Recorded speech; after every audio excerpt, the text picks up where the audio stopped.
Hi everyone, welcome back to the ICT 2022 Mentorship Episode 5 Intraday Order Flow and Understanding the Dealing Range.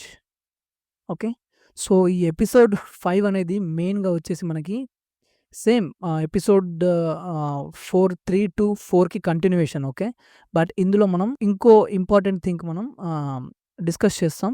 So అది ఏంటి అంటే, మీకు ఒకవేళ మీరు ఫ్యూచర్స్ ట్రేడర్ అయితే మీకు ఈ కాంట్రాక్ట్స్ తెలిసి ఉండడం important. Okay, contracts is nothing but ప్రతి 3 మంత్స్కి ఒక కాంట్రాక్ట్ చేంజ్ అవుతాయి ఫ్యూచర్ మార్కెట్లో. ఓకే, ఇక్కడ ఇది చూసారా, ఇది సపోజ్ ఈ మినీ S&P 500 ఫ్యూచర్స్ కదా. సో ఇందులో మనకి March contract, okay, June contract, September contract and December contract ఇవి ఉంటాయి.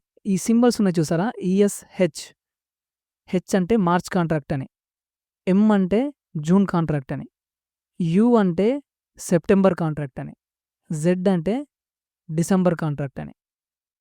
ఓకే, సో మనం ఒకవేళ మీరు ఫ్యూచర్స్ ట్రేడ్ చేస్తున్నట్టయితే ఈ కాంట్రాక్ట్ ఏ కాంట్రాక్ట్లో ట్రేడ్ చేయాలో ఎంచుకోవడం అనేది చాలా ఇంపార్టెంట్. ఓకే, సో అది మనం ఎలా డిసైడ్ చేస్తాం. ఓకే, ఫర్ ఎగ్జాంపుల్ మీరు ఒకవేళ ICT 2022 మెంటర్షిప్లో డిస్కస్ చేసినట్టు ఒకవేళ మీరు ఈ వెబ్సైట్కి వెళ్తే, బార్ చార్ట్ అనే వెబ్సైట్కి వెళ్తే, మనం ఆ బార్ చార్ట్లో మనకి కావాల్సిన పేర్, ఓకే, మనకి కావాల్సిన ఆ సింబల్ ఆర్ పేర్ యొక్క దాన్ని మనం ఇక్కడ టైప్ చేస్తే మనకి దానికి సంబంధించిన ఓపెన్ ఇంట్రెస్ట్ అనేది వస్తుందన్నమాట. ఓపెన్ ఇంట్రెస్ట్ ఇక్కడ ఉంది చూసారా, open interest is nothing but మార్కెట్లో ఎంత ఇంట్రెస్ట్ అనేది జనరేట్ అవుతుంది ఆ ఒక్క కాంట్రాక్ట్స్కి. ఓకే, ఫర్ సపోజ్ ఇక్కడ ESH 2022 March contract. Okay, open interest చూడండి ఎంత హై ఉందో. ఓకే, ESM 2022 జూన్ కాంట్రాక్ట్, దీనికి చూడండి ఓపెన్ ఇంట్రెస్ట్ తగ్గుతుంది. ఓకే, ESU సెప్టెంబర్ 2022 దీనికి ఓపెన్ ఇంట్రెస్ట్ అసలు లేనే లేదు, చాలా తక్కువ. సో ఇందులో మనం ఏ కాంట్రాక్ట్ సెలెక్ట్ చేసుకోవాలనేది ఈ ఓపెన్ ఇంట్రెస్ట్ పైన డిపెండ్ అయి ఉంటుంది. ఓపెన్ ఇంట్రెస్ట్ ఎక్కువ ఉన్న కాంట్రాక్ట్స్ని మనం చూస్ చేసుకోవడం బెటర్, ఎందుకంటే అందులో పార్టిసిపేషన్ ఎక్కువ ఉంటుంది అన్నమాట. హయ్యర్ అంటే పెద్ద బిగ్ ప్లేయర్స్ యొక్క పార్టిసిపేషన్ అనేది అందులో ఎక్కువ ఉంటుంది. మూవ్స్ వాలటాలిటీ వచ్చే అవకాశం చాలా ఎక్కువ ఉంటుంది. ఓకే, అది అండ్ ఇది నార్మల్గా అయితే మనం రీసెంట్ కాంట్రాక్ట్స్ని మాత్రమే ట్రేడ్ చేస్తాం. సపోజ్ ఇప్పుడు మనం ఏప్రిల్లో ఉన్నాం అంటే మనం మార్చ్ కాంట్రాక్ట్ని ట్రేడ్ చేస్తామన్నమాట. అంటే మార్చ్, ఏప్రిల్, మేలో ఈ కాంట్రాక్ట్ అయిపోయి జూన్లో కొత్త కాంట్రాక్ట్ ఓపెన్ అవుతుంది కదా. ఈ నెక్స్ట్ ఈ ఓల్డ్ కాంట్రాక్ట్ క్లోజ్ అయినప్పుడు ఈ కాంట్రాక్ట్ మీద మనకి ఓపెన్ ఇంట్రెస్ట్ పెరుగుతుంది అన్నమాట. ఈ కాంట్రాక్ట్ మీద తగ్గి ఈ కాంట్రాక్ట్ జూన్ కాంట్రాక్ట్ మీద మనకి ఓపెన్ ఇంట్రెస్ట్ పెరుగుతుంది. అంటే మనం రీసెంట్గా ఉన్న కాంట్రాక్ట్స్ని ట్రేడ్ చేయడం చాలా బెటర్ ఇండైరెక్ట్గా. సో నేను ప్రతి పేరుకి మీకు చూపించవచ్చు ఇందులో, బట్ వీడియో చాలా లెంతీ అవుతుంది. మీరు ఈ వెబ్సైట్కి వెళ్ళి మీకు కావాల్సిన గోల్డ్ ఫ్యూచర్స్ కానీ, లేకపోతే యూరో USD ఫ్యూచర్స్ కానీ, ఓకే, GU ఫ్యూచర్స్ కానీ, నాస్డాక్ ఫ్యూచర్స్ కానీ మీరు ఇందులో చూసి మీరు ట్రై చేయొచ్చు.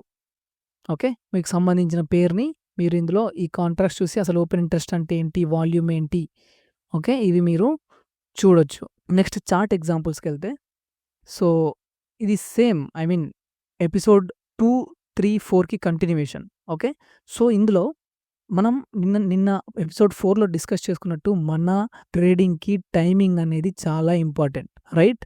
టైం లేనిదే అసలు మనం చార్ట్ ఓపెన్ చేయడం అనేది చాలా రిస్కీ. ఈ టైం అనేది ఎప్పుడైనా ఇక్కడ మీరు ఈ కింద చూసుకుంటే ఇక్కడ మీకు టైం సెట్ చేసుకోవచ్చు. ఓకే, ఈ టైం అనేది ఎప్పుడైనా మనకి న్యూయార్క్ టైంకి సెట్ అయి ఉండాలి. ఓకే, సో ఇది November to March. Okay, November to March ఇది మనకి UTC -5 ఉంటుంది. ఓకే, అండ్ మార్చ్ నుంచి మళ్ళీ నవంబర్ వరకు ఇది -4 ఉంటుంది. బట్ మనం సెట్ చేసుకోవాల్సింది న్యూయార్క్. ఇది -4 అయినా అవ్వనివ్వండి, -5 అయినా అవ్వనివ్వండి, అది అంత డిఫరెన్స్ పడదు. బట్ మనకి ఇక్కడ న్యూయార్క్ సెట్ అయి ఉండాలి. ఓకే, ఇక్కడ న్యూయార్క్ సెట్ అయి ఉంటే ఇక్కడ మనకి ఆటోమేటిక్గా టైం అనేది కరెక్ట్గా వస్తుంది అనమాట కింద. Okay, simple. సో ఇక్కడ మన ICT మన కిల్ జోన్ మార్క్ చేశారు ఇక్కడ. ఓకే, 8:30కి మనకి ట్రేడింగ్ స్టార్ట్ అయింది, మన సెషన్, మన టైం స్టార్ట్ అయింది. సో ఓకే, 8:30 నుంచి 12 వరకు మళ్ళీ ఇది ఆఫ్టర్నూన్, ఇది మార్నింగ్ సెషన్ అండ్ ఇది afternoon session. Okay. Afternoon session మనకి 1 PM నుంచి 4:30 PM వరకి. ఓకే. ఈవినింగ్. సో, ఇప్పుడు ఈ చార్ట్‌లో మీకు ఈ 8:30కి మార్కెట్ ఓపెన్ అయినప్పుడు మనకి ఏం కనబడుతుంది ఇందులో? ఓకే. హైస్ అండ్ లోస్ మార్కెట్‌లో ఎక్కడున్నాయి? 8:30 ఓపెనింగ్‌కి ముందు హైస్ అండ్ లోస్ 15 మినిట్స్ చార్ట్‌లో మనకి హైస్ అండ్ లోస్ ఎక్కడున్నాయి? ఇవి. కదా! అంటే ఇక్కడ 8:30 ఓపెన్ అయింది. ఈ 8:30 ప్రయర్ టు 8:30 మనకి రీసెంట్ హైస్, లోస్ ఏమున్నాయి? ఇది ప్లస్ ఇది. ఓకే. దీన్నే మనం ఏమంటాం? రేంజ్ అంటాం ఇండైరెక్ట్‌గా. ఓకే. ఇది ఇందులో మెన్షన్ చేయరు. బట్ దీన్నే మనం ఏమంటాం? రేంజ్ అంటాం. సో, మనం అన్నోటేషన్స్‌కెళ్తే సేమ్ ఇది మన హై, ఇది మన లో. సో, మన ఓవరాల్ బయాస్ ఇప్పుడు మార్కెట్‌లో చూసుకుంటే ఏముంది? బుల్లిష్ ఉంది. Higher highs, higher lows, higher high, higher lows. Market higher lows చేస్తుంది, హైయర్ హైస్ చేస్తుంది. దీన్ని మనం బుల్లిష్ మార్కెట్ అంటాం కదా! సో, ఇక్కడ ఇనీషియల్‌గా ప్రైస్ ఏం చేసింది ఇక్కడ? 8:30కి ఫస్ట్ ఎళ్లి ఈ హైని స్వీప్ చేసింది. ఒకవేళ ప్రైస్ ఈ హైని స్వీప్ చేయకున్నా గూడా సపోజ్ ఎస్ఎంపీ 500లో మనకి ప్రైస్ ఈ హైని స్వీప్ చేయలేదు అనుకోండి. బట్ ఎన్‌క్యూ ఫ్యూచర్స్‌లో ప్రైస్ ఒకవేళ ఈ హైని స్వీప్ చేసిందనుకోండి. దీన్ని మనం ఏమంటాం? ఎస్ఎంటీ అంటాం. Smart money tool. ఇది మనకి ఇందులో ఉండదు ఈ మెంటర్‌షిప్‌లో. బట్ మనం డిస్కస్ చేసుకుంటున్నాం. సో, ఇప్పుడు స్కాల్పింగ్ గురించి అడిగే వాళ్ళకి, బ్రదర్ స్కాల్పింగ్ మాకు స్కాల్పింగ్ అంటే ఇష్టం. 1 మినిట్ ట్రేడింగ్ అంటే ఇష్టం. స్కాల్పింగ్ ఇష్టం అనే వాళ్ళకి ఒకవేళ ప్రైస్ ఈ హైని స్వీప్ చేయకున్నా గూడా మీకు ఎస్ఎంటీ కనబడిందనుకోండి. అప్పుడు మీరు లోవర్ టైమ్ ఫ్రేమ్‌లో మీరు ట్రేడ్స్ కోసం చూడొచ్చు. ఎలాంటి ట్రేడ్స్? Retracement trades. అంటే దీన్ని మనం ఎక్కువసేపు హోల్డ్ చేయలేము. ఎందుకంటే మన ఓవరాల్ బయాస్ అనేది బుల్లిష్ ఉంది కాబట్టి. ఓకే. సో, దీన్ని మనం 5 మినిట్స్ చార్ట్‌లో చూసుకుంటే ఇక్కడ ప్రైస్ ఫర్ ఎగ్జాంపుల్ ఈ హైని స్వీప్ చేసిందనుకోండి. లేకపోతే మనకి ఎస్ఎంటీ ఫార్మ్ అయిందనుకోండి ఇక్కడ. ఓకే. సో, దీన్ని మనం 5 మినిట్స్‌లో చూసుకుంటే ఇక్కడ చూడండి. 5 మినిట్స్‌లో ఇక్కడ క్లియర్‌గా మనకి మార్కెట్ స్ట్రక్చర్ షిఫ్ట్ ఫార్మ్ అయింది ఇక్కడ. ఈ హైని స్వీప్ చేసిన తర్వాత. Right. Market structure shift form అయింది. ప్లస్ అది డిస్‌ప్లేస్‌మెంట్‌తో ఫార్మ్ అయింది. ప్లస్ ఇక్కడ మనకి ఫెయిర్ వాల్యూ గ్యాప్ ఫార్మ్ అయింది. ఓకే. ఈ ఫెయిర్ వాల్యూ గ్యాప్‌లో మీరు ఎంట్రీ తీసుకొని ఉండొచ్చు. ఈ లో టార్గెట్ పెట్టుకొని, ఈ సెల్ సైడ్ లిక్విడిటీ టార్గెట్ పెట్టుకొని. ఇక్కడ మనకి ఏం కన్ఫర్మేషన్స్ ఉన్నాయి? By side liquidity, time, market structure shift with displacement. Right. And FEG. So, దీన్ని మీరు ఎంట్రీ తీసుకొని ఉండొచ్చు. సో, ఇదే 5 మినిట్స్‌లో ఆ చార్ట్‌ని మనం జూమ్ ఇన్ చేసి చూస్తే ఇక్కడ మనకి సేమ్ ఇక్కడ హై స్వీప్ అయిన తర్వాత ఇక్కడ మనకి డిస్‌ప్లేస్‌మెంట్‌తో ప్రైస్ ఈ లో కింద క్లోజ్ అయింది. రైట్. సో, అండ్ ఇక్కడ మనకి ఫెయిర్ వాల్యూ గ్యాప్ ఫార్మ్ అయింది. ఈ ఫెయిర్ వాల్యూ గ్యాప్‌లో మనం ఎంట్రీ తీసుకొని ఉండొచ్చు. ఈ సెల్ సైడ్ లిక్విడిటీ వరకి. బట్ మనం ముందు మెన్షన్ చేసుకున్నట్టు మన ఓవరాల్ బయాస్ ఏంటి? బుల్లిష్. మన ఓవరాల్ బయాస్ బుల్లిష్ ఉన్నప్పుడు కీ టైమ్‌లో మనకి ఈ సెల్ సైడ్ లిక్విడిటీ గూడా తీసుకుంది ప్రైస్. అండ్ మనం ఇంతకుముందు డిస్కస్ చేసుకున్నట్టు మన ఓవరాల్ బయాస్ బుల్లిష్‌లో ఉంది. సో, ఇక్కడ గూడా ఈ సెల్ సైడ్ లిక్విడిటీ తీసుకున్న తర్వాత మనకి కన్ఫర్మేషన్స్ కనబడితే మనం ఇక్కడ బై సైడ్ ట్రేడ్స్ చూడొచ్చు. ఇది స్కాల్పర్స్‌కి ఈ సెల్ సైడ్ ట్రేడ్ అయిపోయింది ఆల్రెడీ.